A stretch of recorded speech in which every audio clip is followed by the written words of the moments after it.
ओम शांति। ओम शांति। Good morning. Good morning. आप सबसे मिलने का बहुत दिल में तमन्ना थी, बाबा ने आज मिलाया।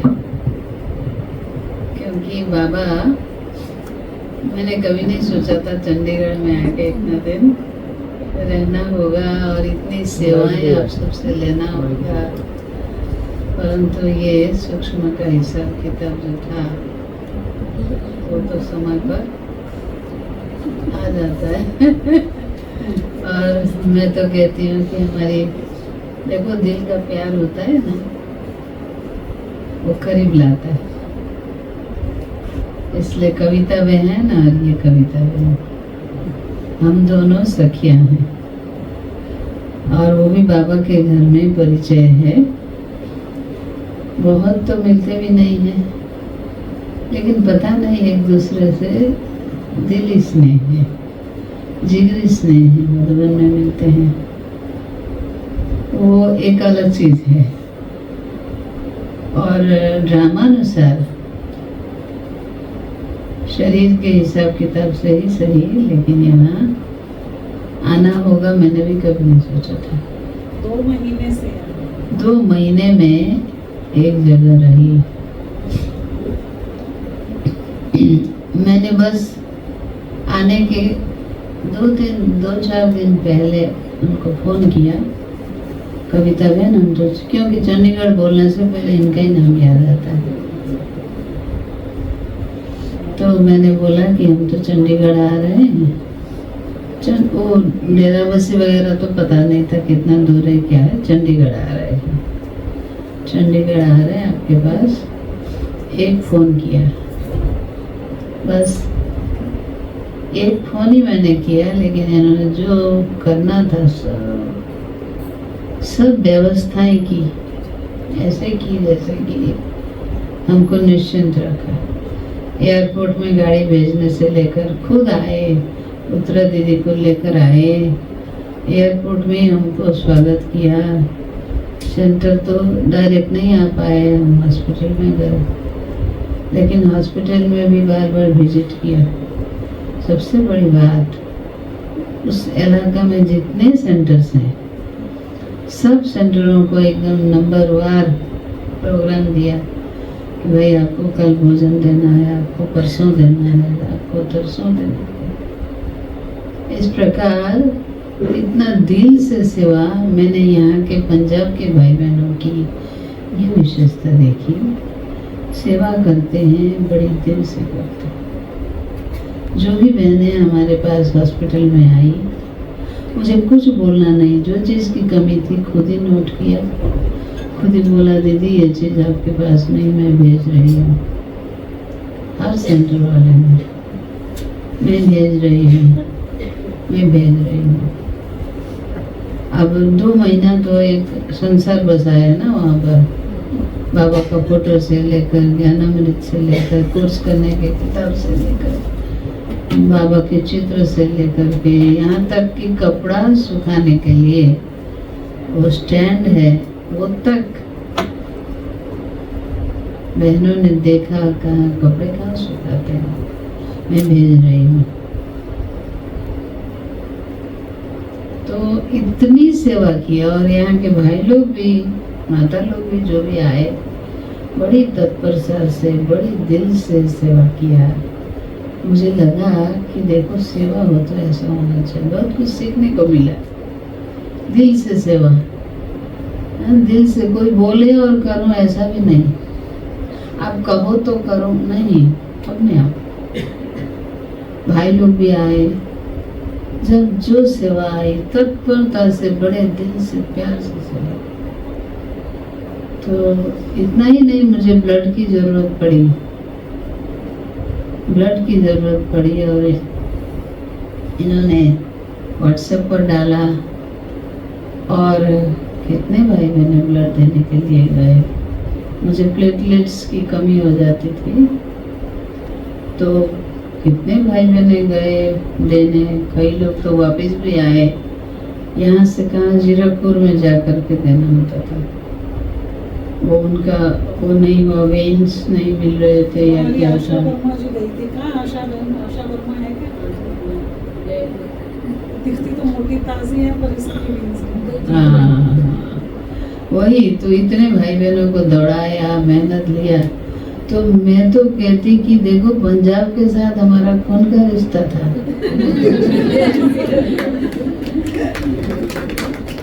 कहते हैं ना खून का रिश्ता, अब खून का रिश्ता वाकई में हुआ, खून लेना देना हुआ ना।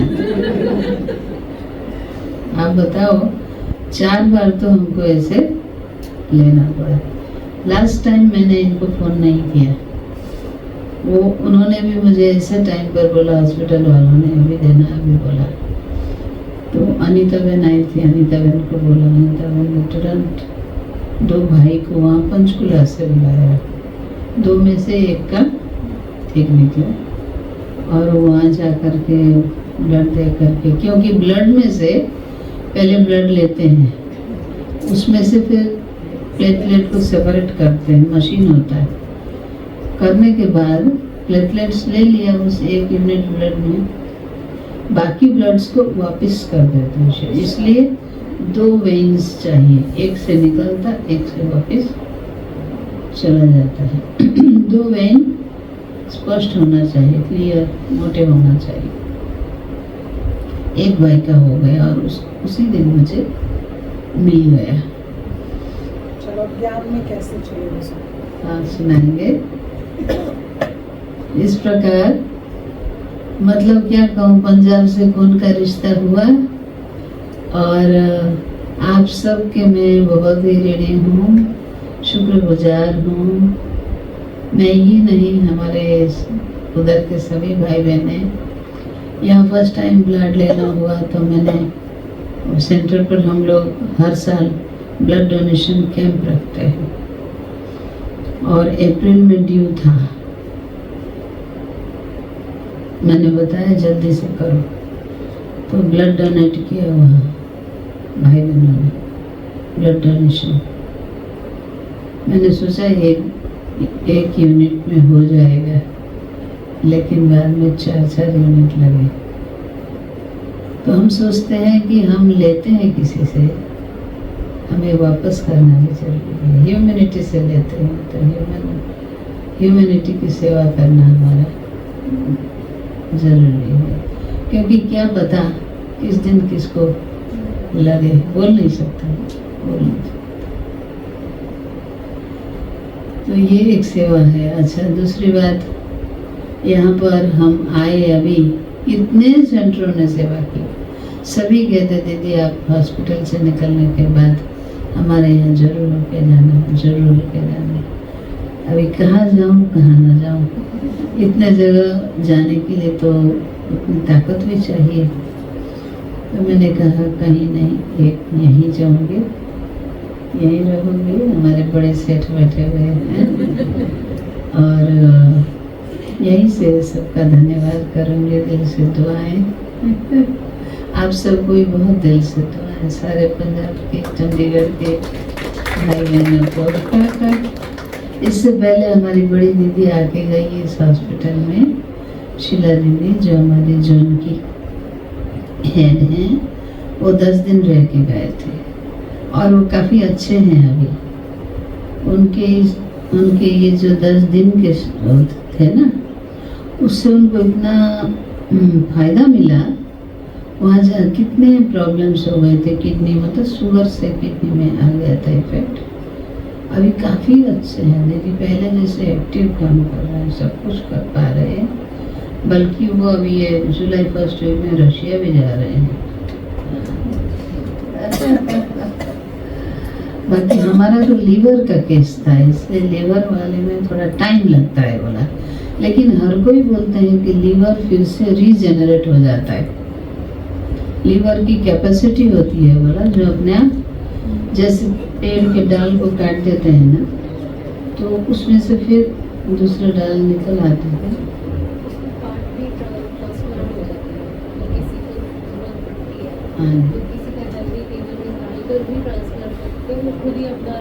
हाँ, लेकिन वो थोड़ा ठीक, इतना ठीक सेफ नहीं है। ट्रांसप्लांट करना नहीं है, लेकिन इस प्रकार प्राकृतिक उपाय से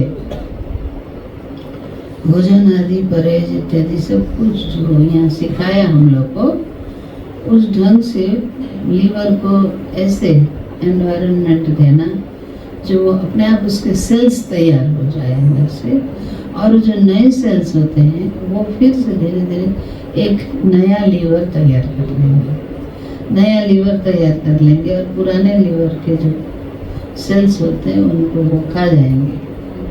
तो एक समय ऐसा आएगा जो पुराना लीवर फिनिश और नया लीवर काम में आ जाएगा। ये बात मुझे बहुत अच्छा लगा।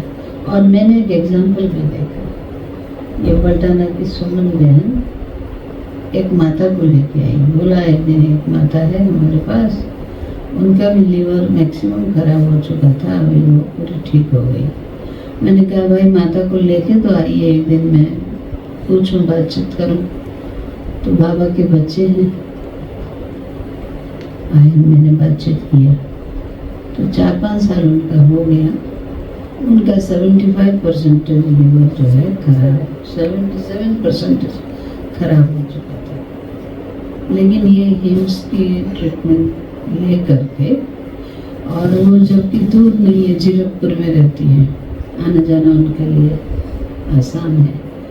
उन्होंने ट्रीटमेंट ले करके और जो नेचुरल सब कुछ बताते हैं वो सब अडॉप्ट करके अभी कहती है अभी मैं ओके हूँ, मुझे कोई प्रॉब्लम नहीं है, अभी मैं सब कुछ कर सकती हूँ, काम काज, रोज़ पैदल सेंटर जाती हूँ, रोज़ मुरली सुनती हूँ, पैदल आती हूँ, शाम को भी पैदल चलती हूँ। इस प्रकार घर के भी काम काज सब कर सकती हूँ। उम्र भी कहीं 60 से अबव है, 60-65 ऐसा कुछ होगा।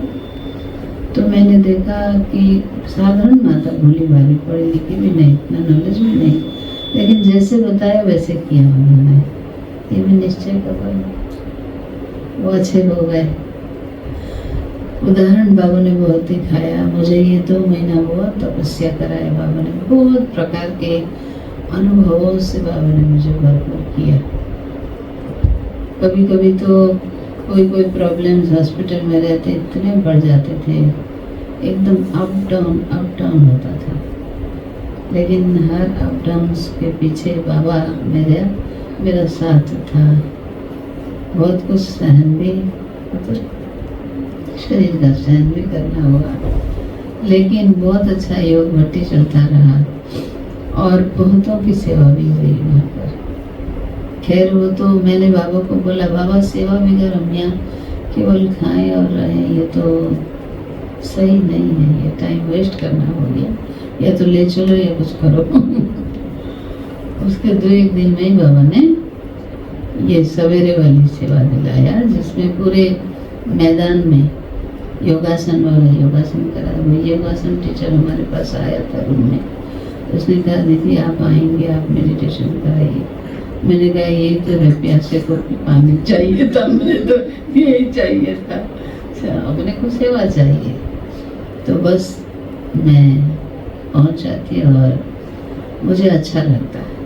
6:30 से या कभी 6:40 से आधा घंटा प्राय या 25 मिनट वो योगासन कराते कराते उनको टाइम लग जाता था, परंतु कोशिश किया बाबा के ज्ञान को थोड़ा दे करके योग का प्रैक्टिस करा। अब इसमें जो पेशेंट्स थे, अटेंडेंट्स थे, वो तो कहाँ से आए हुए थे, ऑल इंडिया के तो थे ही, अलग अलग स्टेट्स के, कोई नेपाल के, कोई भूटान के, कोई कहाँ के, बांग्लादेश के, कोई तो और भी दूर के भी थे, थाईलैंड के थे, रशिया से भी कोई आए थे। तो अभी इन दिनों में पहले तो 7-8 दिन एक कराया, वो सारे पेशेंट चेंज हो गए। फिर उसके बाद शुरू किया, तो कल में आने के दिन तक करा करके फिर आई, सबको पर्चा भी बांटा, बाबा के घर आने का निमंत्रण भी दिया, जिसको जहाँ नज़दीक होता है। कई लोग इधर के भी मिले, कई लोग उधर ही के मिले, जहाँ के मिले। तो बहुत लोग जानते भी हैं ब्रह्मा कुमारी को, और कोई को कोर्स किया हुआ है, लेकिन ठीक से पहचाना नहीं है बाबा को। लेकिन ये बातें सुनने से उनको याद आया। मैंने कहा देखो, पहचाने हुए बच्चे, उसके चेहरे में रौनक ही अलग होता है। उसने बाबा को पकड़ा है, वो बाबा का वैल्यूएबल रतन बन गया। तो इस प्रकार हिम्स का हमारा ये पूरा हुआ। और कल हम आए, आज और कल यहाँ हैं, परसों मधुबन जाएंगे। तो इन दिनों के अंदर बाबा ने मुझे जो कुछ दिया, शक्ति दिया, कभी कभी एकदम जैसे हिम्मत टूट भी जाता था, लेकिन फिर बाबा मुस्कुराते हुए कहता था, क्या सोच रही हूँ मैं? वो द्रौपदी वाला उदाहरण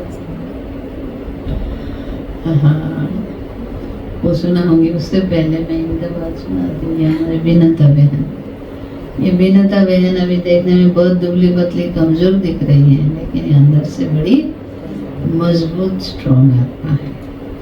इनको 2008 में ये ब्रेस्ट में कैंसर दिखाई दिया।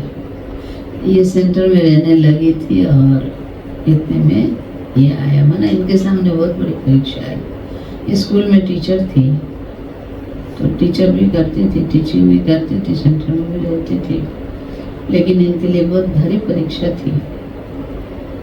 और ये बॉम्बे गई, वहाँ पर इनका डायग्नोस हुआ, ऑपरेशन हो गया, वो रिमूव भी हो गया। उसके बाद कितने केमो चले, कितने रेडिएशन चले, इन केमो के बीच में कितनी तकलीफें उन्होंने पार किया, लेकिन बाबा बाबा करके कभी भी हिम्मत नहीं आ रहा। परंतु उसके बाद ये ठीक हो गई। ये वापस आने के बाद से इन्होंने खूब सुंदर लाइफस्टाइल को अडॉप्ट किया।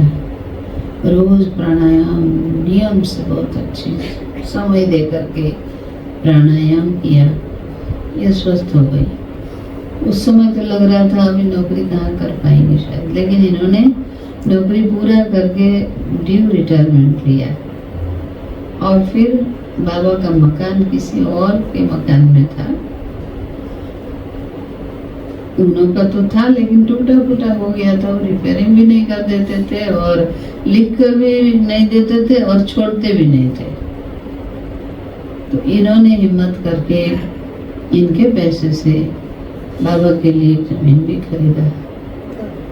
हाँ, और वो एकदम अच्छे शहर के बीच में, और उसी जमीन में बाबा का मकान भी बना, मकान भी बनवाया। तो बहुत सुंदर, अभी 2 मंजिला मकान, इससे बड़ा है बाबा का, और बहुत अच्छी सेवा चल रही है। तो देखिए, हिम्मत और निश्चय मन से बहुत मजबूत है। अभी तो ये डाइट ले रही है, DIP डाइट ले रही है। कुछ महीनों से इन्होंने केवल फ्रूट और वो सलाद इत्यादि लिया, इसलिए एकदम ऐसे हुए। लेकिन कहती हैं कि वेट लॉस हुआ तो क्या हुआ, अंदर से स्ट्रेंथ मेरा ठीक। फिर अब इनके पास थोड़ी परीक्षा आई, तो उन्होंने कहा चलो मैं ले चलती हूँ हिम्स में। मैंने कहा एक कोई छोटी बहन को ले आना, ये तो आए अभी ज़्यादा दिन नहीं हुआ, 10-12 दिन ही हुए होंगे। मैंने कहा कोई दूसरी बहन हेल्पर को ले आना। बोला नहीं, मैं ही खुद हेल्प करूँगी। 2 बहनें आई और ये लोग वहाँ डे केयर में रही, बाहर ढाबा में एक कमरा लिया और वहाँ से थेरेपी वगैरह लिया, जा रहे हैं आज। तो वो द्रौपदी वाली बात जो इन्होंने याद दिलाया, वो है कि द्रौपदी का ये निश्चय वाली आज की बाबा की मुरली जो है ना, बाबा कई बार द्रौपदी का उदाहरण भी देते हैं, उसमें निश्चय की बड़ी बात आती है। कुरुराज सभा में पांडवों की उपस्थिति में एक राजा की बहू रानी, उनकी कितनी बड़ी बेइज्जती हुई सबके सामने। और बेइज्जती जब हुई तो उनके वस्त्र उतारे गए पहले तो उन्होंने वस्त्रों को जोर से पकड़ के रखा था, टाइट से पकड़ के रखा, तो पाषाण लोग खींचते गए, ऐसा दिखाया है। खींचते गए, आखिर देखा गया कि नहीं, क्या करेंगे अभी पता ही नहीं। ऐसी हालत जब पहुंची, वो जो अपने हाथ से खींच रही थी ना, वो हाथ भी छोड़ दिया, उसने सरेंडर कर लिया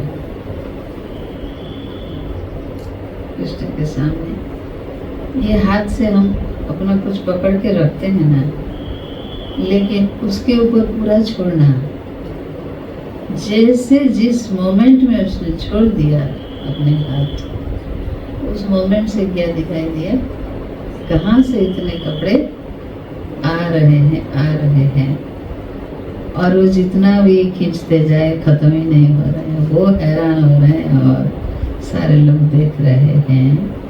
इसमें द्रौपदी का मदद करने के लिए कोई भी नहीं आया, न उसके पति, न उसके राज्य वाले, न उसके वेल विशर। लड़ाई किसको लड़ना पड़ा? अकेली। तो निश्चय की परीक्षा जब हम सबके सामने आते हैं ना, उसमें हम अकेले हो जाते हैं। हमारे आसपास सब होते हैं, लेकिन कोई कुछ नहीं कर सकता। एक कर सकता है तो वही कर सकता, वो कौन है? जो मेरा बाबा है, क्योंकि वो सर्वसमर्थ है, क्या नहीं कर सकता। तो फिर क्यों नहीं हमें शुरू से ही उसको पकड़े, और उसकी पकड़ में हम कभी संशय नहीं लाए। निश्चय ऐसी होनी चाहिए। आज की मुरली में तो बाबा के ऊपर निश्चय की बात, बाबा ने कहा इसमें तो बच्चे पास हैं, लेकिन आता है परिवार के ऊपर निश्चय में कि ये नहीं पार कर सकते, क्योंकि परिवार में वैरायटी है, ठीक है ना। तो फिर बाबा ने पूछा कि परिवार से नहीं निभा सकते तो क्या अकेले राजा बनेंगे? अकेले तो राजा नहीं बना सकते, सबको लेकर राजा बनना होगा। तो सबको लेकर बना, सबके दिल का राजा बनना होगा ना अभी। परंतु इसमें भी एक राज ये है, उन सबके साथ निभाने के लिए भी बाबा ही मदद करता है। इसलिए परिवार में भी कभी निश्चय को गंवाना नहीं है। परिवार में कोई कैसा होता, कोई टेढ़ा होता, कोई बांका होता, कोई खट्टा होता, कोई तीखा होता, कोई कैसा होता, कोई लड़ने आता, कोई सामना करने आता, वैरायटी होते हैं। परिवार ईश्वरीय परिवार है, परंतु परिवार में निश्चय माना जो है जैसा है, लेकिन बाप का तो है, बाबा का तो है। इस भावना से उसको भी हमें क्या करना है? अपनाना है, सहन करना है, निभाना है। छोड़ देने से नहीं होगा, किनारा करने से नहीं होगा, निभाना है अंत तक। और वास्तव में जो टेढ़े बांके लोग होते हैं ना, वो पहले तो बहुत ऐसे चलते हैं, और बाद में वही सबसे सहयोगी बन जाते हैं, वही वेल विशर बन जाते हैं, और वही सेवा के निमित्त भी बन जाते हैं, वही हमें बहुत चाहने वाले भी बन जाते हैं, और वो हमें दिल में बिठा देते हैं, क्योंकि उन्होंने तो भरपूर परीक्षा ले ली ना, और हर परीक्षा में हम पास हो गए ना। हमारे पिताजी जो थे वो ऐसे थे, वो ज्ञान में बिल्कुल खिलाफ थे। हम छोटे से 10 साल की उम्र से ज्ञान में आए, माता जी और मेरे 2 भाई में। लेकिन पिताजी थे जस्ट अपोजिट, ऐसे नहीं थे, बहुत अच्छे थे। शुरू में पिताजी और मैंने जाकर कोर्स किया, और 7 दिन का कोर्स करने के बाद मैं पूरी बाबा की बन गई, वो पूरी रावण का बन गया उसी दिन से। तो आश्चर्य की बात है, उसके बाद उन्होंने हम लोगों को इतना रोका, इतना कुछ खेल रचाया, बहुत कुछ किया माता जी ने इस शहर में पर। कौन से सन में? आसाम में, मैं भी आसाम की हूँ, मैं और देवजानी असम की, मैं तेजपुर की हूँ और ये मंगलदो, ये 1 घंटा की दूरी की जगह है। परंतु अभी तो बाबा ने किसको कहाँ रखा है। तो पिताजी ने 12 साल तक लड़ाई की हम लोगों के साथ। हमें अनुभव होता था कि ये पांडव कौरव की लड़ाई है। इतना जैसे यहाँ अमृतसर में पागल खाना मशहूर है ना, वैसे तेजपुर में भी है। हम पागल खाना बोलते हैं, लेकिन वो मेंटल हॉस्पिटल है। मेंटल पेशेंट को वहाँ पर एडमिट करके ट्रीटमेंट किया जाता है। तो जब तक वो एडमिट रहते हो तब तक वो सारा पागल कर रहे होते हैं। क्योंकि हम छोटे होते वहाँ खेलते थे ना, तो वो कुछ भी पागलों जैसी बात करते थे, उसको कहते थे उसको तेजपुर भेजाते थे।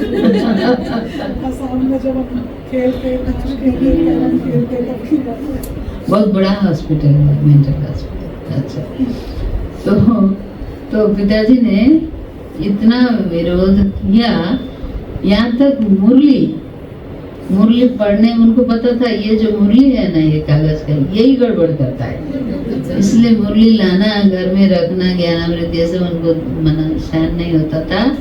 और माताजी मुरली कहीं ना कहीं रखती थी, वो निकाल लेते थे और पढ़ देते थे। तो यहाँ तक हुआ कि माताजी चावल के ड्रम में मुरली छुपा के रखती। रात को सबके सो जाने के बाद, बत्तियां करने के बाद, मोमबत्ती जला के वो पढ़ती थी बहुत, लेकिन एकदम पढ़ना लिखना, उसमें क्वेश्चन आंसर बनाना बहुत करती थी। और माताजी की निश्चय और माताजी के एफर्ट ने आज हम लोग को खड़ा किया। तो माताजी भी अभी बाबा के घर में ही है। माताजी भी बाद में समर्पण हुई। हम लोग को मेरा समर्पण कराने के बाद सब कुछ सुंदर से सेटल हो गया। मैं पिताजी रहते ही समर्पण हुई। पिताजी ने अपने हाथ से दादी प्रकाश मणि जी के हाथ में मेरा समर्पण कराया 95 में। तब पिताजी मान गए। वो अलौकिक बात हो गई, ड्रामा। तो यही तो हम देखना चाहते थे और ये हुआ हमारे सामने। ये निश्चय का विजय था। यही बोल रही हूँ, निश्चय एक दिन विजय दिखाता है। उसके बाद जब पिताजी का देह शांत हुआ, माताजी तो थी पहले से पंख पसारे हुए, को बोलने लगी कि अब मुझे सेंटर में रहना है। मेरा भाई जो है इमीडिएट, वो मधुबन में रहता है। पिताजी रहते हैं मधुबन में, ग्लोबल हॉस्पिटल में वो डॉक्टर है। तो वो वहाँ था और छोटा वाला तो पढ़ाई कर रहा था। लेकिन माताजी ने बहुत दिल से इच्छा किया था समर्पण होना है। तो छोटा वाला ने कहा, चलो माताजी मैं आपका समर्पण कराता हूँ।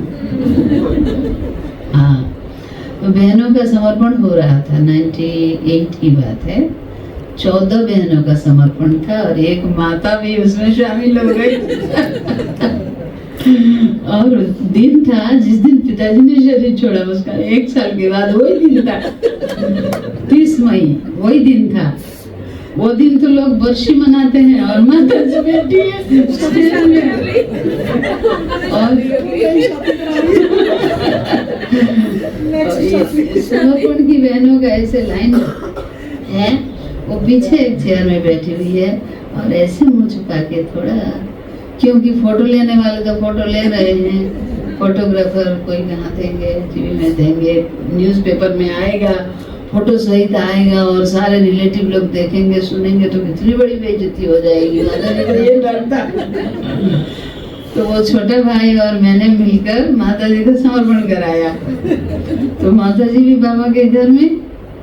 उसके बाद काफी साल सेवा किया। अभी थोड़े ओल्ड हो गए, भी नहीं कर सकते हैं। और फिर दोनों भाई भी बाबा के घर में ही है। हाँ जी। तो और जो घर था हम लोग का, वो भी बाबा ने ले लिया। वहाँ बड़ा सेंटर खुल गया। और जो जमीन वगैरह खेत था, वो भी बाबा ने ले लिया। उसमें खेती होती है। और जो फसल होता है वो ट्रक भर के गुवाहाटी में आता है, सारा साल का उसमें अनाज आ जाता है। मतलब बाबा ने हर चीज सफल, हर चीज सफल किया। ये बाबा का प्यार, बाबा की क्या कहेंगे, बाबा का पालना हर एक के जीवन में बहुत है। तीनों में आप ही बड़े हो, तीनों भाई जी। तो अभी ड्रामा का ये सीन चल रहा है, लेकिन मुझे लगता है कि बाबा इसमें से पार कराएगा और फिर बाबा सेवा कराएगा। जी, असम से त्रिपुरा में कैसे पहुंचे? हाँ, वो भी एक बहुत सुंदर कहानी है। हम तो गुवाहाटी में बड़ी बहन जी के साथ बेहद सेवा में उपस्थित थे और सबसे चलने फिरने वाले, दौड़ने भागने वाले घोड़ा थे चारों तरफ। लेकिन ये त्रिपुरा का जब निमंत्रण आया, उसमें निमंत्रण नहीं आया, कोई खास निमंत्रण नहीं आया। त्रिपुरा एक स्टेट है, ऐसे मणिपुर एक स्टेट है। 92 में मणिपुर भेजा गया, वहाँ भी पहला बाबा ने जाकर सेंटर शुरू करवाया। बहुत अच्छी सेवा वहाँ चल रही है अभी भी, कितने 18-20 सेंटर्स हैं। उसके बाद फिर गुवाहाटी ले आए बाबा। गुवाहाटी में लाने के बाद मैंने सोचा बाबा अभी तो कहीं नहीं भेजना, मैं यहीं रहूँगी। लेकिन हठात एक दिन बहन जी ने बोला, देखो कविता ज्ञानामृत में फोटो आया है, ये त्रिपुरा का स्टेट का गवर्नर मधुबन गया हुआ है, तो जरूर ये जानकार है, इसी समय जाना चाहिए, सेवा करना चाहिए। ज्ञानामृत के फर्स्ट पेज में फोटो आया था।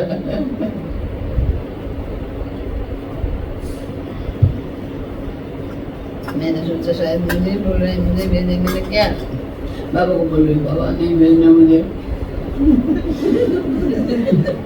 फिर बहन जी ने बोला एक काम करते हैं, मैं गवर्नर हाउस में फोन लगाती हूँ।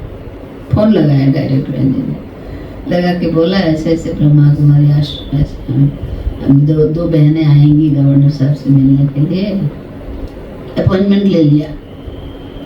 हम फलाने दिन, 2-4 दिन का काफिला था, फलाने दिन आएंगे बहनें मिलने। मुझे बोला कविता सुनो, फटाफट तैयारी करो। अब मुझे इतना अंदर से लगा कि फिर दूर भेज रहे हो मुझे। उस दिन बहुत मन खराब हुआ, इतना मन खराब हुआ, मैं छत में जाकर बैठी ही रही अंधेरे में और आंसू गिरता रहा। बाबा कहाँ त्रिपुरा गया, जान नहीं पहचान नहीं, कोई जंगल पहाड़, कहाँ आप भेज रहे हो मुझे, नहीं भेजना नहीं भेजना। बाबा आप तो सर्वशक्तिमान हो, आप तो सब कुछ कर सकते हो, अब ये कैंसिल करा देना। तो 1-2 दिन तक तो कुछ नहीं बोला, मैंने सोचा शायद ये टल गया होगा मुसीबत।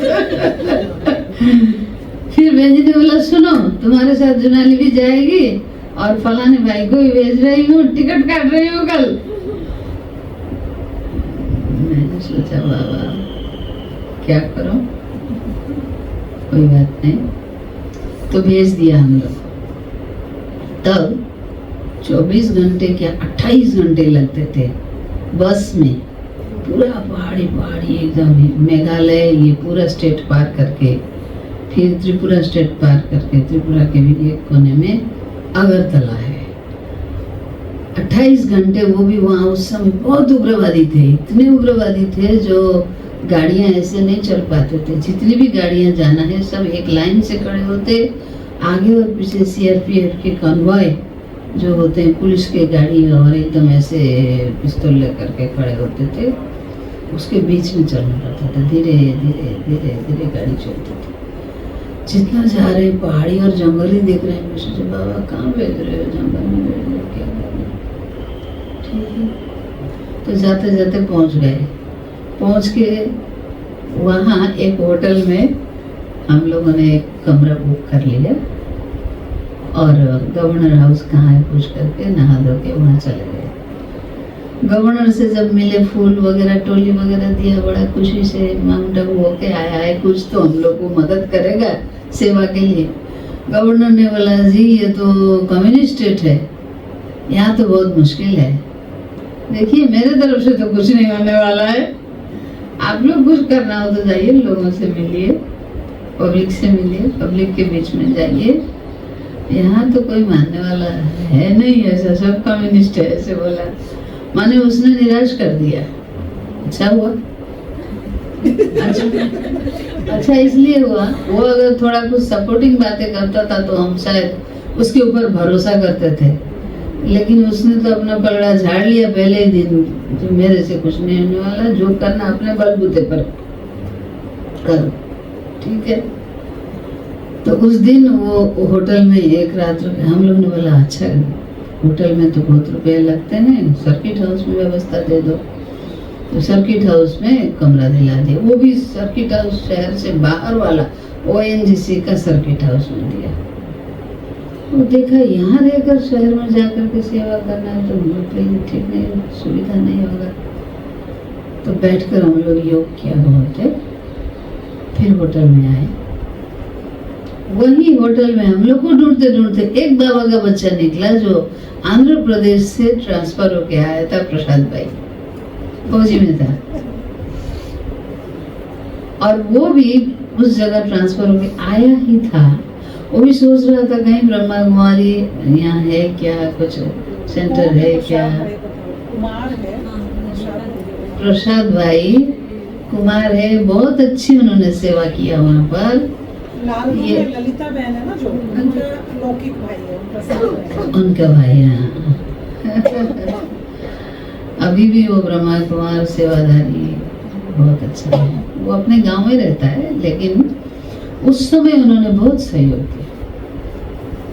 तो वो भी ढूंढ रहा था ब्रह्मा कुमारी कहीं मिल जाए, और उसने कहीं से फोन नंबर लेकर के गुवाहाटी में फोन किया। बहन ने बोला हाँ 2 बहनें गई हुई हैं, फलाने होटल पर रुकी हुई है, जाके मिलो। तो हम लोग को एक बाबा का बच्चा मिला, बेज वाला, कितना अच्छा लगा कि एक तो कम से कम कोई मतलब मिला। 3 हो गए हम लोग। उसके बाद और एक बच्चा मिला, वो भी आसाम से ट्रांसफर होके कॉफी बोर्ड में यहाँ नौकरी में आया था, वो भी संभव वो मिल गया। 4 जन का ग्रुप माना बहुत अच्छा बन गया। अब हम लोग ढूंढने लगे होटल में नहीं, अब हमको कहीं रहना है। तो वो जो आसाम का भाई था, हरेश्वर भाई, वो बेचारा LD क्लार्क था, छोटा, और एक कमरा भाड़ा लेकर किसी के घर में रहता। उसने बोला कोई बात नहीं, हमारे घर में आ जाइए, हमारे रूम में आ जाइए।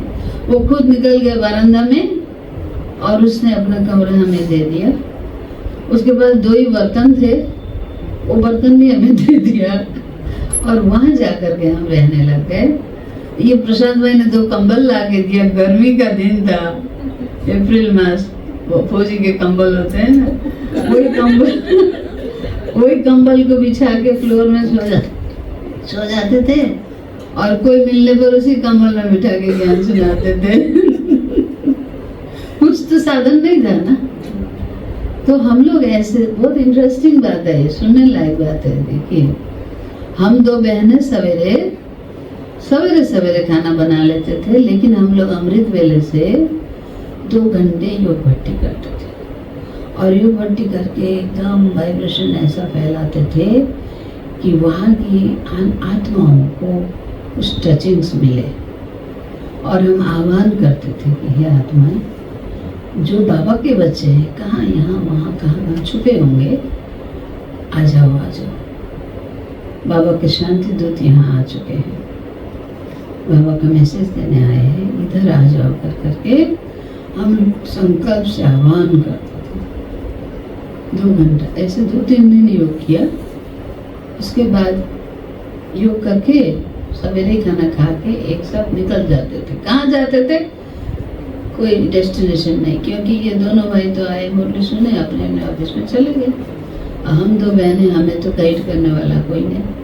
उस घर से निकल के जो रास्ता दिखाई देता था, कभी चलो चलो दाएं चलो, कभी चलो चलो इधर बाएं चलते हैं, कभी सीधा चलते हैं, ऐसा चलते हैं। चलते जाते जाते कहीं स्कूल मिल जाता, वहाँ घुस जाते, स्कूल के टीचर को जाकर सुनाते। कोई कॉलेज मिल जाता, वहीं घुस जाते। कोई मंदिर मिल जाता, वहीं घुस जाते। कोई क्लब मिल जाता, वहीं घुस जाते। कोई न कोई से तो परिचय तो हो जाता, थोड़ी बाबा की ज्ञान तो हम सुना सकते।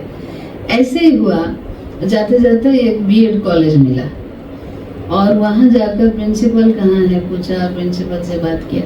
प्रिंसिपल ने बोला अच्छा यू आर ब्रह्मा कुमारी, मन जानता है। तो उसने बोला मैं तो बनारस से आया हूँ, मेरे बड़े भाई भाभी वहाँ जाते हैं। चलो कोई तो निकला जानने वाला। हाँ, उसने हम लोग को बोला ठीक है बहुत अच्छा, आपका प्रोग्राम रखेंगे, आप फलाने दिन आइए। और निकलते निकलते एक मैडम मिली, सफ़ेद कपड़े देखकर उसको बहुत अच्छा लगा। उसने पूछा कहाँ से आए, क्या क्या, फिर बातचीत किया। तो ऐसे करते जाते जाते दूरदर्शन केंद्र मिल गया। वहाँ बिना कुछ जान पहचान हम ऐसे जाते जाते कहीं जॉब मिल जाता, वहीं दूरदर्शन केंद्र मिला और उसके डायरेक्टर से जाकर मिला। डायरेक्टर ने बोला अच्छा ब्रह्मा कुमारी तो बहुत अच्छा।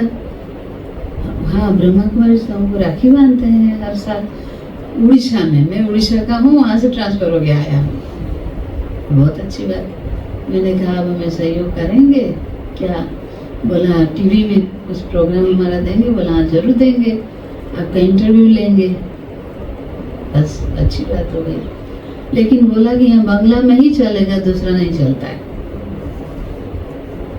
ठीक है, अब बांग्ला में चलेगा, कुछ तो करना पड़ेगा। कब लेंगे? ऐसे ऐसे मैंने आप लोग के और कहाँ प्रोग्राम है? ऐसे B.Ed कॉलेज में 3 दिन बाद प्रोग्राम।